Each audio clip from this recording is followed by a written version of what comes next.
মানুষের কাছে যাচ্ছি তৃণমূল এবং বিজেপি বিভিন্ন দুর্নীতি, চুরি চামারি, সেই সমস্ত পশ্চিমবাংলাকে তৃণমূল এবং বিজেপি যৌথ প্রচেষ্টায় শেষ করে দিয়েছে।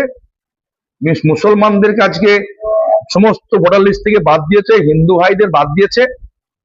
মুসলমান হিন্দু উভয় সম্প্রদায়ের জন্য তৃণমূল এবং বিজেপি যেভাবে তাদেরকে খতম রাস্তায় রাস্তায় নামিয়ে দিয়েছে, সেই সমস্ত প্রতিবাদের জন্য মানুষের কাছে দাঁড়িয়ে আমি যাচ্ছি যে পরিবর্তনের প্রয়োজন আছে, আপনারা পরিবর্তনটা করুন।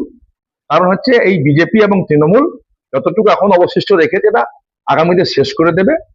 আমি যদি নির্বাচিত হই, আমাকে যদি বিধানসভায় পাঠাই, কালীগঞ্জের যে করেই হোক, ছোট বড়, সে রাইস মিল হোক, হিমঘর হোক, এই ধরনের ছোট ছোট ছোট ছোট যদি 10টা 20টা যদি কলকারখানা হয়, তাও অন্তত পক্ষে কালীগঞ্জের 2-3 হাজার 5 হাজার ইয়াং সম্প্রদায়ের ছেলেরা তারা কাজ পাবে। এবং আমি বলবো যে তাদেরকেও সেইভাবে এগিয়ে আসতে হবে।